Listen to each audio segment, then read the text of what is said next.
এইমাত্র যাকে ভাই বলে ডাকলেন ওনার সাথে আপনার ভালোবাসা হবে। দেখছো এই ছেলেটার সাথে বলে আমার প্রেম হবে। কি ভাই আপনি ওনার গার্লফ্রেন্ডের সাথে প্রেম করবেন? হ্যাঁ আপনি সেকেন্ড কি করছো?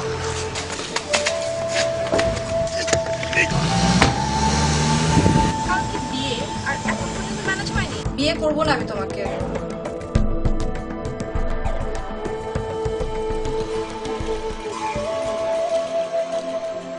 একটা জ্যোতিষী কি বললো না বললো,